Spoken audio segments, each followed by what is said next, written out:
Hi friends, good morning ಎಲ್ಲರಿಗೂ. Welcome back to my channel Sandhya vlogs. ಇವತ್ತಿನ vlog ಏನು ಅಂತ ಹೇಳಿದ್ರೆ, ನನ್ನ ಮಗನಿಗೆ ನಾನು ವೆಜಿಟೇಬಲ್ ಆಮ್ಲೆಟ್ ಅಥವಾ ವೆಜಿಟೇಬಲ್ ಪ್ಯಾನ್ ಕೇಕ್ ಮಾಡ್ತಾಯಿದ್ದೀನಿ.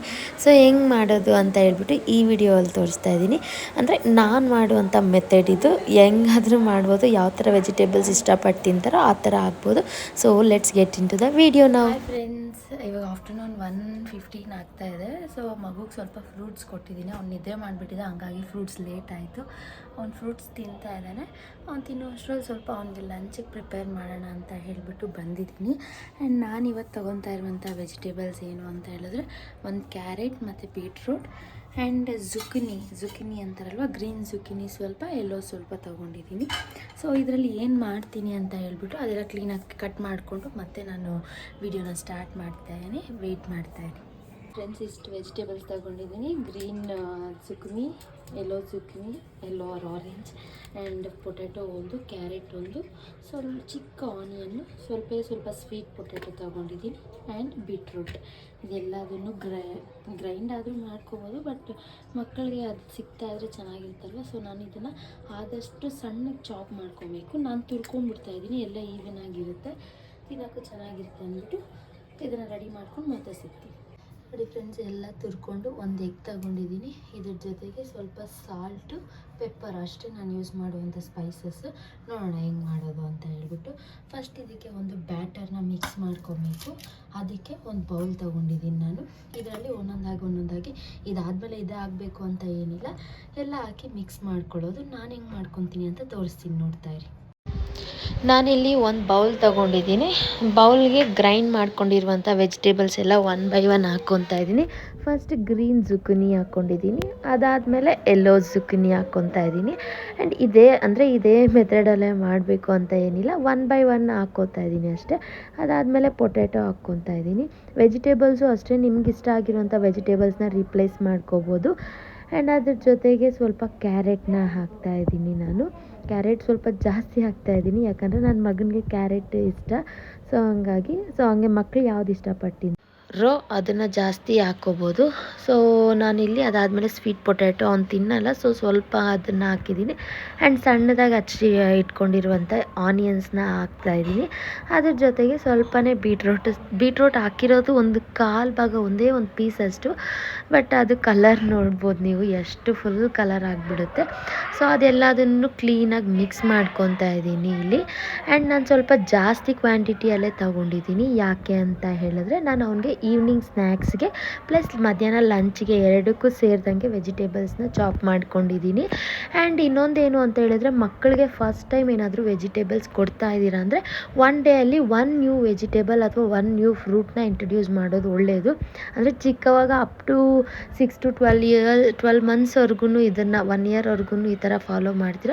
ಬಟ್ ಅದಾದಮೇಲೆನೂ ಅಷ್ಟೇ, ಮಕ್ಕಳಿಗೆ ಯಾವ ವೆಜಿಟೇಬಲ್ ಅಲರ್ಜಿಟಿಕ್ ಆಗಿದೆ ಅಥವಾ ಯಾವ ಫ್ರೂಟ್ ಇಡ್ಸಲ್ಲ ಮಕ್ಕಳಿಗೆ, ಅದು ನಮಗೆ ಗೊತ್ತಾಗಬೇಕು ಅಂದರೆ ನಾವು ಅದರಲ್ಲಿ ಅಬ್ಸರ್ವ್ ಮಾಡಬೇಕು ಅಂತ ಹೇಳಿದ್ರೆ ಒಂದು ಕೊಟ್ರೇ ನಮಗೆ ಬೆಸ್ಟ್. ಆ್ಯಂಡ್ ನೀವು ಇಲ್ಲಿ ನೋಡ್ಬೋದು, ನಾನು ಮಿಕ್ಸ್ ಮಾಡಿದ್ದಾದಮೇಲೆ ಸ್ವಲ್ಪ ಅವನಿಗೆ ಸ್ನ್ಯಾಕ್ಸಿಗೂ ಇದರಲ್ಲೇ ರೆಡಿ ಮಾಡಿದ್ದೀನಿ ಅಂದೆ ಅಲ್ವಾ. ಸೊ ಅದನ್ನ ಸ್ವಲ್ಪ ತೆಗ್ದಿಡ್ತಾ ಇದ್ದೀನಿ, ಸಾಲ್ಟ್ ಏನು ಹಾಕದಲ್ಲೇ. ಯಾಕೆ ಅಂತ ಹೇಳಿದ್ರೆ, ಸಾಲ್ಟ್ ಹಾಕಿದ್ರೆ ಇದೆಲ್ಲನೂ ವಾಟರ್ ಕಂಟೈನ್ ಆಗಿರುತ್ತಲ್ವ, ಅದರಲ್ಲಿ ನೀರು ಬಿಟ್ಕೊಂಡ್ಬಿಡುತ್ತೆ. ಸೊ ಅದು ಟೇಸ್ಟೂ ಕಮ್ಮಿ ಆಗಿಬಿಡುತ್ತೆ, ಪ್ಲಸ್ ಅದರಲ್ಲಿರುವಂಥ ಪ್ರೋಟೀನ್ಸ್ ಆ್ಯಂಡ್ ವಿಟಮಿನ್ಸ್ ವಾಟರಲ್ಲಿ ಹೋಗ್ಬಿಡುತ್ತೆ, ಮತ್ತು ಅದನ್ನು ಯೂಸ್ ಮಾಡೋಕ್ಕೆ ಆಗಲ್ಲ ಆ ನೀರನ್ನ. ಸೊ ಹಂಗಾಗಿ ಅದು ಸ್ವಲ್ಪ ತೆಗ್ದಿಟ್ಬಿಟ್ಟು, ಆ್ಯಂಡ್ ಇವಾಗ ಮಧ್ಯಾಹ್ನಕ್ಕೆ ಏನು ಬೇಕೋ ಅದನ್ನು ನಾನು ಇವಾಗ ರೆಡಿ ಮಾಡ್ಕೊತಾ ಇದ್ದೀನಿ. ಆ್ಯಂಡ್ ಇನ್ನೊಂದು ಏನು ಅಂತ ಹೇಳಿದ್ರೆ, ಇದು ರೆಡಿ ಮಾಡಿ ಇಟ್ಕೊಂಡು ಮಿಕ್ಸ್ನ ಮತ್ತೆ ಮಾಡ್ಕೊಳ್ಳೋದು ಚೆನ್ನಾಗಿರಲ್ಲ. ಯಾಕಂದರೆ ಎಗ್ ಹಾಕ್ತೀವಲ್ವ, ಫ್ರೆಶ್ಶಾಗಿ ಅವಾಗೇ ಸುಟ್ಕೊಂಡ್ಬಿಡಬೇಕು. ಒಂದು ಎಗ್ ಬಳಸ್ತಾ ಇದ್ದೀನಿ ನಾನು, ಮಗುಗೆ ಅಷ್ಟೇ ಆಗಿರೋದ್ರಿಂದ.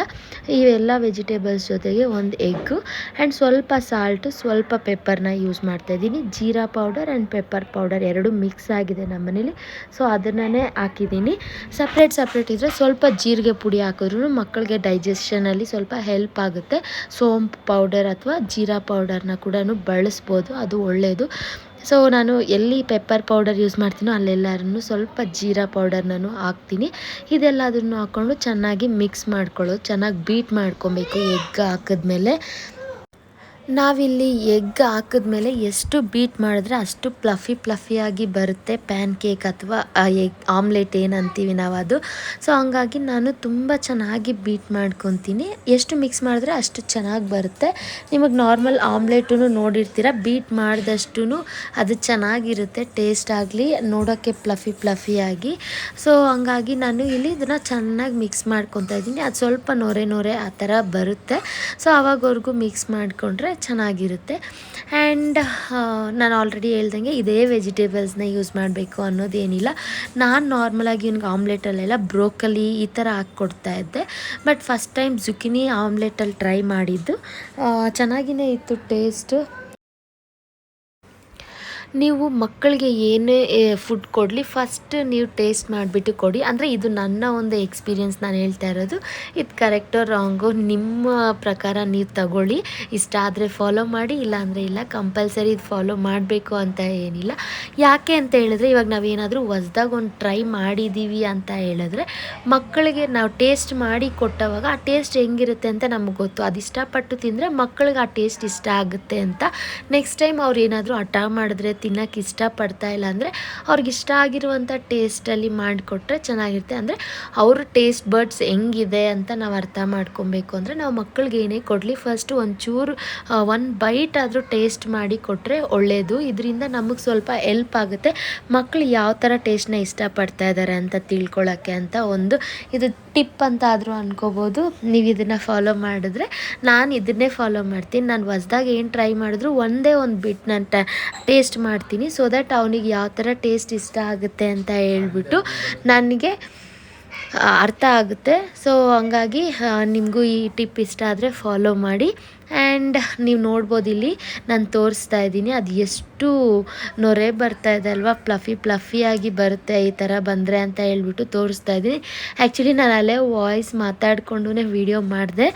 ಬಟ್ ಅದು ವಾಯ್ಸ್ ಯಾಕೋ ಬ್ರೇಕ್ ಆಗ್ತಾಯಿದೆ ಆ್ಯಂಡ್ ಸ್ವಲ್ಪ ಡಿಸ್ಟರ್ಬೆನ್ಸ್ ಇದೆ. ಸೊ ಹಂಗಾಗಿ ಮತ್ತೆ ವಾಯ್ಸ್ ಓವರ್ ಕೊಡಬೇಕಾಗಿ ಬಂತು ಈ ವಿಡಿಯೋಗೆ. ಆ್ಯಂಡ್ ಇವಾಗ ನಮ್ಮದು ಏನು ಬ್ಯಾಟರ್ ಇದೆ ಅದು ರೆಡಿ ಆಗಿದೆ. ನೆಕ್ಸ್ಟ್ ನಾವು ಇದನ್ನು ಸುಡೋ ಅಂಥದ್ದು ನಾರ್ಮಲಾಗಿ ನಾವೇನು ಆಮ್ಲೆಟ್ನ ಯಾವ ಥರ ಸುಟ್ಕೊತೀವೋ ಆ ಥರ ಅಷ್ಟೇ. ಒಂದೇ ದೊಡ್ಡದಾಗಿನೂ ಸುಡ್ಬೋದು. ಆ್ಯಂಡ್ ಪ್ಯಾನ್ ಇಟ್ಕೊಂಡಿದ್ದೀನಿ ನಾನಿಲ್ಲಿ. ಮಕ್ಕಳಿಗೆ ಸ್ವಲ್ಪ ಅವರಿಗೆ ಅಟ್ರ್ಯಾಕ್ಟಿವ್ ಆಗಿರಬೇಕು ಅಂತ ಹೇಳಿದ್ರೆ ಚಿಕ್ಕದಾಗಿ ಕ್ಯೂಟಾಗಿ ಮಾಡಿಕೊಟ್ರೆ ಇಷ್ಟ ಆಗುತ್ತೆ. ಸೊ ತವಾ ಬಿಸಿ ಆಗಿದೆ ಇವಾಗ. ಆ್ಯಂಡ್ ನಾನು ಇದನ್ನು ಸ್ವಲ್ಪ ಮೀಡಿಯಮ್ ಸೈಜ್, ಅಷ್ಟೊಂದು ಚಿಕ್ಕದಾಗೂ ಅವನಿಗೆ ಬೈಟ್ಸ್ ಆಗೋ ಥರ ಮಾಡ್ತಾಯಿಲ್ಲ, ಮುರ್ಕೊಂಡು ತಿನ್ನೋ ಥರನೇ ಮೀಡಿಯಮ್ ಸೈಜಲ್ಲಿ ನಾನು ಅದನ್ನು ಸುಟ್ಟು ಕೊಡ್ತಾಯಿದ್ದೀನಿ. ಕಟ್ಲೆಟ್ಸ್ ಸೈಜಲ್ಲಿ ಮಾಡಿ ಕೊಡ್ತಾಯಿದ್ದೀನಿ. ಆ್ಯಂಡ್ ನೀವು ನೋಡ್ಬೋದು ಇಲ್ಲಿ ನೀರು ಬಿಟ್ಕೊಂಡ್ಬಿಡ್ತಾ ಇದೆ. ನಾನು ಅದಕ್ಕೆ ಹೇಳ್ದೆ ಫಸ್ಟೇ ಮಿಕ್ಸ್ ಮಾಡಿ ನಾವು ಅದನ್ನು ಸ್ಟೋರ್ ಮಾಡ್ಕೋಬಾರ್ದು. ವೆಜಿಟೇಬಲ್ಸ್ ಏನಾದರೂ ಚಾಪ್ ಮಾಡೋಕ್ಕೆಲ್ಲ ಟೈಮ್ ಇರಲ್ಲ ಅಂದರೆ ಅದನ್ನು ಬೇಕಾದರೆ ಗ್ರೈಂಡ್ ಮಾಡಿ, ಇಲ್ಲಾಂದರೆ ಅದು ಚಾಪ್ ಮಾಡಿಬಿಟ್ಟು ಇಟ್ಕೊಂಡು ಆಮೇಲೆ ಮಾಡೋ ಟೈಮಲ್ಲೇ egg hockey salt and pepper hockey mix ಮಾಡಿಕೊಂಡು ಹಾಕ್ಕೋಬೇಕಾಗುತ್ತೆ. ಆ್ಯಂಡ್ ನಾರ್ಮಲ್ ತವ ಬಿಸಿ ಆದಮೇಲೆ ನಾನಿಲ್ಲಿ ಇವನಿಗೆ ತುಪ್ಪ ಏನು ಬಳಸ್ತಾ ಇಲ್ಲ. ಈ ಥರ ಚಪಾತಿ ರೊಟ್ಟಿ ಏನಾದರೂ ಮಾಡಿದ್ರೆ ತುಪ್ಪನೇ ಹಾಕ್ತೀನಿ ನಾನು. ಬಟ್ ಇವಾಗ ಇದರಲ್ಲಿ ಹಾಕಿರೋದ್ರಲ್ಲಿ ಆಲ್ಮೋಸ್ಟ್ ಎಲ್ಲನೂ ಈಟೆ, ಎಗ್ ಆಗಲಿ ಅಥವಾ ಕ್ಯಾರೆಟು ಬೀಟ್ರೋಟು ಎಲ್ಲ. ಸೊ ಹಂಗಾಗಿ ನಾನು ಇದಕ್ಕೆ ತುಪ್ಪ ಏನು ಬಳಸ್ತಾ ಇಲ್ಲ. ಆಯಿಲೇ ಸ್ವಲ್ಪ ಒಂದೆರಡು ಡ್ರಾಪ್ ಆಯಿಲ್ನ ಯೂಸ್ ಮಾಡ್ಕೊತಾ ಇದ್ದೀನಿ. ಆ್ಯಂಡ್ ಮೀಡಿಯಮ್ ಸೈಜಲ್ಲಿ ನಾರ್ಮಲಾಗಿ ಹಾಕೋದು. ಆ್ಯಂಡ್ ಒಂದು ಸೈಡ್ ಫ್ರೈ ಆದಮೇಲೆ ಸ್ವಲ್ಪ ಆಯಿಲ್ನ ಸ್ಪ್ರೆಡ್ ಮಾಡಿ ತಿರುಗಿಸಾಕಿ ಇನ್ನೊಂದು ಕಡೆಯೂ ಫ್ರೈ ಮಾಡ್ಕೊಳ್ಳೋದು. ಇನ್ನೊಂದು ಏನು ಅಂತ ಹೇಳಿದ್ರೆ ನಾವಿಲ್ಲಿ ಬಳಸಿರುವಂಥ ಎಲ್ಲ ತರಕಾರಿನೂ ಹಸಿದೇ ಆಗಿರೋದ್ರಿಂದ ಸಿಮ್ಮಲ್ಲಿಟ್ಟು ನಾವು ಅದನ್ನು ಚೆನ್ನಾಗಿ ಬೇಯಿಸ್ಕೊಬೇಕು. ಯಾಕೆ ಅಂತ ಹೇಳಿದ್ರೆ ನಾವು ಮೀಡಿಯಮ್ ಅಥವಾ ಹೈ ಫ್ಲೇಮಲ್ಲಿಟ್ಟರೆ ಆ ಲೇಯರ್ ಏನಿದೆ ಔಟ್ಸೈಡು ಅದು ಚೆನ್ನಾಗಿ ಫ್ರೈ ಆಗಿಬಿಡುತ್ತೆ, ಕಲರ್ ಬಂದುಬಿಡುತ್ತೆ ಬೇಗನೆ. ಬಟ್ ಒಳಗಡೆ ಆ ವೆಜಿಟೇಬಲ್ಸ್ ಏನಿದೆ ಅದು ಬಾಯ್ಲ್ ಆಗಿರಲ್ಲ. ಸೊ ಹಂಗಾಗಿ ಮೀಡಿಯಮ್ ಫ್ಲೇಮಲ್ಲಿಟ್ಟು ಅದನ್ನು ನಾವು ಚೆನ್ನಾಗಿ ಫ್ರೈ ಮಾಡಿಕೊಂಡ್ರೆ ಆ ವೆಜಿಟೇಬಲ್ಸು ಕೂಡ ಬಾಯ್ಲ್ ಆಗುತ್ತೆ, ಟೇಸ್ಟೂ ಚೆನ್ನಾಗಿರುತ್ತೆ, ಕಲರು ಅಷ್ಟು ಬೇಗ ಬರಲ್ಲ. ಸೊ ದಟ್ ನಮಗೆ ಈಸಿಯಾಗಿ ಎಲ್ಲ ಕಡೆ ಈವೆನಾಗಿ ಬಾಯ್ಲ್ ಆಗುತ್ತೆ. ಆ್ಯಂಡ್ ನಾನು ಆಲ್ಮೋಸ್ಟ್ ಇಷ್ಟೇ ತಿನ್ನೋದು, 2 or 3 ತಿಂತಾನೆ ಅಷ್ಟೇ. ಅವನ ಒಂದು ಕೆಪಾಸಿಟಿ ಆಫ್ ಈಟಿಂಗ್ ಇವಾಗ ಸದ್ಯಕ್ಕೆ ಇಷ್ಟೇ. ಸೊ ಫಸ್ಟ್ ಅವನಿಗೆ ಬಿಸಿಯಾಗಿ 3 ಆಗಿಬಿಟ್ಟೆ. ಅದಾದಮೇಲೆ ಮತ್ತು ಇನ್ನೂ ಒಂದು 2 ಆಯಿತು. ನಾನು ಹೇಳ್ದೆ ಅಲ್ವಾ, ನಾನು ಟೇಸ್ಟ್ ಮಾಡಿನೇ ಅವ್ನಿಗೆ ಕೊಡೋದು ಅಂತ. ಸೊ ಅವ್ನಿಗೆ ಫಸ್ಟ್ ಸುಟ್ಬಿಟ್ಟು ಅದು ಸ್ವಲ್ಪ ತಣ್ಣಗಾಗೋ ಅಷ್ಟರಲ್ಲಿ ಇನ್ನೊಂದು ಟೈಮನ್ನು ಸುಟ್ಕೊಂಡು ನಾನು ಅದನ್ನು ಟೇಸ್ಟ್ ಮಾಡಿದೆ. ತುಂಬ ಚೆನ್ನಾಗಿ ಬಂದಿತ್ತು. ಸೀರಿಯಸ್ ಆಗಿಯೇ ನಾನು ಎಕ್ಸ್ಪೆಕ್ಟ್ ಮಾಡಿಲ್ಲ. ನಾರ್ಮಲಾಗಿ ನಾನು ಬ್ರೋಕಲಿ ಆಮೇಲೆ ಅದ್ರ ಜೊತೆಗೆ ಸ್ವಲ್ಪ ಕಾಲಿಫ್ಲವರು ಇದೆಲ್ಲದನ್ನು ಹಾಕಿ ಮಾಡ್ತಾಯಿದ್ದೆ, ಪೊಟ್ಯಾಟೊ ಎಲ್ಲ. ಬಟ್ ಫಸ್ಟ್ ಟೈಮ್ ಜುಕಿನಿ ನಾನು ಟೇಸ್ಟ್ ಮಾಡಿರೋದು. ಇವನಿಗೆ ಸೂಪಲ್ಲಿ ಹಾಕಿ ಕೊಡ್ತಾಯಿದ್ದೆ ಜುಕಿನಿನ. ನಾನು ತಿಂತಾ ಇರಲಿಲ್ಲ. ಚೆನ್ನಾಗಿದೆ, ಒಂಥರ ಟೇಸ್ಟ್ ಡಿಫ್ರೆಂಟಾಗಿ ಇದೆ. ಎಲ್ಲ ಡಿಫ್ರೆಂಟ್ ವೆಜಿಟೇಬಲ್ಸ್ ಆ್ಯಂಡ್ ಫ್ರೂಟ್ಸ್ ಎಲ್ಲದನ್ನು ಮಕ್ಕಳಿಗೆ ಇಂಟ್ರಡ್ಯೂಸ್ ಮಾಡಿದ್ರೆ ಬೆಸ್ಟ್ ಅಂತ ನನಗೆ ಅನಿಸುತ್ತೆ. ಯಾಕೆ ಅಂದರೆ ಫಸ್ಟೆಲ್ಲ ಫ್ರೂಟ್ಸ್ ಆ್ಯಂಡ್ ವೆಜಿಟೇಬಲ್ಸಲ್ಲಿ ಎಷ್ಟೊಂದು ಹೆಲ್ತ್ ಬೆನಿಫಿಟ್ಸ್ ಇತ್ತು ಆ್ಯಂಡ್ ಎಷ್ಟೊಂದು ಎನರ್ಜಿಟಿಕ್ ಫುಡ್ ಆಗಿತ್ತು ಅದೆಲ್ಲ. ಬಟ್ ಇವಾಗಿನ ಒಂದು ಫ್ರೂಟ್ಸ್ ಆ್ಯಂಡ್ ವೆಜಿಟೇಬಲ್ಸ್ ನೋಡಿದ್ರೆ ಫಸ್ಟ್ ಇದ್ದಷ್ಟು ವಿಟಮಿನ್ಸು ಪ್ರೋಟೀನ್ಸ್ ಎಲ್ಲ ಇಲ್ಲ, ಜಾಸ್ತಿ ಮಿಕ್ಸ್ಡೇ ಬರ್ತಾಯಿದೆ. ಸೊ ಹಂಗಾಗಿ ಬಂದಿರೋ ಎಲ್ಲ ಫ್ರೂಟ್ಸ್ ಆ್ಯಂಡ್ ವೆಜಿಟೇಬಲ್ಸು ಅವರಿಗೆ ಪ್ರಾಕ್ಟೀಸ್ ಆದರೆ, ರೂಢಿ ಆದರೆ ಸ್ವಲ್ಪ ಆದರೂ at least proteins and vitamins intake ಮಾಡ್ತಾರೆ ಮಕ್ಕಳು. ಆ್ಯಂಡ್ ಇವಾಗಿಂದ ನಾವು ರೂಢಿ ಮಾಡಿಸಿಲ್ಲ ಅಂದರೆ ನಾನು ಇದು ತಿನ್ನಲ್ಲ ಅದು ತಿನ್ನಲ್ಲ ಆ ಥರ ಆಗಿಬಿಡ್ತಾರೆ. ಸೊ ಹಂಗಾಗಿ ಎಲ್ಲದನ್ನು ಇವಾಗಿಂದ ನಾವು ಸ್ವಲ್ಪ ಹ್ಯಾಬಿಟ್ ಮಾಡಿಸಿದ್ರೆ ಅವ್ರು ದೊಡ್ಡವರಾದಮೇಲೆ ಇದು ತಿನ್ನಲ್ಲ ಅದು ತಿನ್ನಲ್ಲ ಅನ್ನೋ ಥರ ಇರ್ದಿರ ಎಲ್ಲ ಥರ ಫುಡ್ನೂ ಕನ್ಸ್ಯೂಮ್ ಮಾಡ್ತಾರೆ. ಇದು ಒಂದು ಬೆಸ್ಟ್ ಥಿಂಗು. ಎಲ್ಲ ಫ್ರೂಟ್ಸ್ನೂ ಮಕ್ಕಳಿಗೆ ಒಂದಲ್ಲ ಒಂದು ಸತಿ ಟೇಸ್ಟ್ ಮಾಡಬೇಕು. ಅದರಲ್ಲಿ ಇನ್ನೊಂದೇನು ಅಂತ ಹೇಳಿದ್ರೆ, ನಾನು ನೆಕ್ಸ್ಟ್ ವೀಡಿಯೋಯಿಂದ ಇವಾಗ ನಾನು ಈ ವಿಡಿಯೋಲಿ ಏನು ಫ್ರೂಟ್ಸ್ ಅಥವಾ ಏನು ವೆಜಿಟೇಬಲ್ಸ್ ಯೂಸ್ ಮಾಡಿರ್ತೀನಿ ಅದರಿಂದ ಬೆನಿಫಿಟ್ಸ್ ಏನು, ಅದರಲ್ಲಿ ಯಾವ ಥರ ವಿಟಮಿನ್ಸ್ ಆ್ಯಂಡ್ ಪ್ರೋಟೀನ್ಸ್ ಇರುತ್ತೆ, ಮಕ್ಕಳಿಗೆ ಅದರಿಂದ ಏನು ಹೆಲ್ಪ್ ಆಗುತ್ತೆ, ಈ ಥಿಂಗ್ಸ್ನ ಹೇಳೋಣ ಅಂತ ಅಂದ್ಕೊಂಡಿದ್ದೀನಿ. ಇದು ಸ್ವಲ್ಪ ಜನ ಪೇರೆಂಟ್ಸಿಗೆ ಯಾರಿಗೆ ಅದ್ರ ಬಗ್ಗೆ ಎಲ್ಲ ಐಡಿಯಾ ಇರಲ್ಲ ಅಂಥವ್ರಿಗೆ ಹೆಲ್ಪ್ ಆಗುತ್ತೆ ಅಂತ ಹೇಳಿಬಿಟ್ಟು ಅಂದ್ಕೊಂಡಿದ್ದೀನಿ. ಸೊ ಇದು ಯೂಸ್ಫುಲ್ ಆಗುತ್ತಾ ಇಲ್ವಾ ಅನ್ನೋದನ್ನ ಕಮೆಂಟ್ ಸೆಕ್ಷನಲ್ಲಿ ತಿಳಿಸಿ, ಸೊ ದಟ್ ನೆಕ್ಸ್ಟ್ ವೀಡಿಯೋಯಿಂದ ಇದನ್ನು ಫಾಲೋ ಮಾಡೋಣ ಅಂತ ಅಂದ್ಕೊಂಡಿದ್ದೀನಿ. ಆ್ಯಂಡ್ ನಾನು ಹೇಳ್ದಂಗೆ ನೀವು ನೋಡ್ಬೋದು ಸ್ವಲ್ಪ ಲೈಟ್ ಬ್ರೌನಿಷ್ ಆಗಿದೆ. ಬಟ್ ವೆಜಿಟೇಬಲ್ಸ್ ಎಲ್ಲನೂ ತುಂಬ ಚೆನ್ನಾಗಿ ಫ್ರೈ ಆಗಿರುತ್ತೆ, ಇವಾಗ ಬಾಯ್ಲ್ ಆಗಿರುತ್ತೆ. ಹಾಗೇ ನಾನು ಸ್ವಲ್ಪ ಆಯಿಲ್ ಆಲ್ರೆಡಿ ಹಾಕಿದ್ದೀನಿ. ಸೊ ತಿರುಗಿಸ್ಬಿಟ್ಟು ಆ ಕಡೆನೂ ಸ್ವಲ್ಪ ಲೈಟ್ ಬ್ರೌನಿಷ್ ಆಗೋವರೆಗೂ ಅದನ್ನು ಫ್ರೈ ಮಾಡ್ಕೊಳ್ಳೋದು. ಅದಾದಮೇಲೆ ಆ್ಯಂಡ್ ಇದು ಈಸಿಯಾಗಿ ಬರಲ್ಲ, ಕಷ್ಟ ಆಗುತ್ತೆ ಅಂತ ಏನಿರಲ್ಲ. ನಾವು ಎಗ್ ಹಾಕಿದ್ದೀವಲ್ವ, ಅದೇನು ತವಾಗೇ ಮೆತ್ಕೊಳ್ಳೋದು ಆ ಥರ ಏನಾಗಲ್ಲ. ಕ್ಲೀನಾಗಿ ಆರಾಮಾಗಿಯೇ ಬರುತ್ತೆ. ನಾನ್ ಸ್ಟಿಕ್ ಅಲ್ಲದೆ ಇದ್ರೂ ಈಸಿಯಾಗಿಯೇ ತಿರುಗಿಸ್ಕೋಬೋದು, ಚೆನ್ನಾಗಿಯೇ ಬರುತ್ತೆ. ಆ್ಯಂಡ್ ಟೇಸ್ಟ್ ವೈಸ್ ಅಂತೂ ಅಲ್ಟಿಮೇಟ್ ಆಗಿತ್ತು. ನಾನಂತೂ ಈ ಥರ ಒಂದು ಆಮ್ಲೆಟ್ನ ಟೇಸ್ಟೇ ಮಾಡಿರಲಿಲ್ಲ.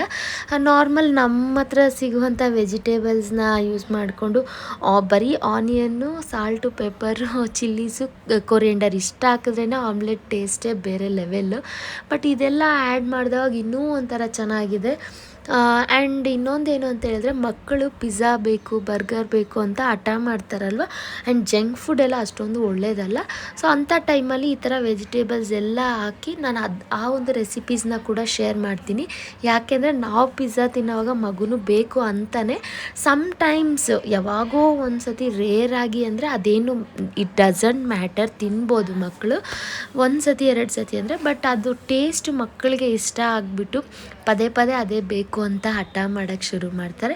ಸೊ ಹಂಗಾಗಿ ನಾನೇನು ಟಿಪ್ ಫಾಲೋ ಮಾಡ್ತೀನಿ ಅಂದರೆ, ಅವನಿಗೆ ಜಂಕ್ ಫುಡ್ ಅದಕ್ಕೆ ಅಡಿಕ್ಟ್ ಆಗದಿರ ಇರೋದಕ್ಕೆ ನಾನು ಮನೆಯಲ್ಲೇ ಈ ಥರ ಡಿಫ್ರೆಂಟಾಗಿ ಕಟ್ಲೆಟ್ಸ್ ಆಗಿರಲಿ ಇದೆಲ್ಲನೂ ಮಾಡಿಕೊಡ್ತೀನಿ. ಆ್ಯಂಡ್ ಎಲ್ಲನೂ ನಾನು ನಾರ್ಮಲಾಗಿ ಈ ಥರನೇ ಫ್ರೈ ಮಾಡಿ ಕೊಡ್ತೀನಿ. ಯಾಕೆ ಅಂತ ಹೇಳಿದ್ರೆ, ಡೀಪ್ ಫ್ರೈ ಮಾಡಿದ್ರೆ ಎಣ್ಣೆ ಜಾಸ್ತಿ ಕನ್ಸ್ಯೂಮ್ ಮಾಡುತ್ತೆ, ಅದೂ ಸ್ವಲ್ಪ ರಿಸ್ಕಿನೇ. ಅದಕ್ಕೆ ಅಡಿಕ್ಟ್ ಆದ್ರೂ ಮತ್ತೆ ಮಕ್ಕಳು ಅದೇ ಥರ ಫುಡ್ ಬೇಕು ಅಂತ ಹೇಳ್ತಾರೆ. ಸೊ ಹಂಗಾಗಿ ತವಾ ಫ್ರೈಯೇ ಮಾಡಿಕೊಡ್ತೀನಿ, ಆದಷ್ಟು ಏರ್ ಫ್ರೈ ಮಾಡಿಕೊಡ್ತೀನಿ ನಾನು ಅವನಿಗೆ. ನೋಡೋಣ ನೆಕ್ಸ್ಟ್ ವೀಡಿಯೋಸಲ್ಲಿ ತೋರಿಸ್ತೀನಿ ನಾನು ಅವನಿಗೆ ಸ್ನ್ಯಾಕ್ಸು ಕೂಡ. ಅಂದರೆ ನಾವು ಪಿಜ್ಜಾ ಮಾಡ್ಕೊಳ್ಳೋ ಅವ್ನಿಗೆ ಹೆಲ್ತಿಯಾಗಿ ಯಾವ ಥರ ಮಾಡ್ತೀವಿ ಅಂತ ಎಲ್ಲನೂ ತೋರಿಸ್ತೀನಿ. ಇನ್ನೊಂದೇನು ಅಂದರೆ, ಚೀಸು, ವೆಜೀಸು ಎಲ್ಲನೂ ಹೆಲ್ತಿನೇ. ಬಟ್ ಆ ಬೇಸ್ ಏನಿರುತ್ತೆ ಅದು ಮಾತ್ರ ಅನ್ಹೆಲ್ತಿ ಆಗುತ್ತೆ. ಸೊ ಅದನ್ನು ಹೆಲ್ತಿಯಾಗಿ ಯಾವ ಥರ ಮಾಡ್ಕೊಬೋದು ಅಂತ ಕೂಡ ನಾನು ತೋರಿಸ್ತೀನಿ.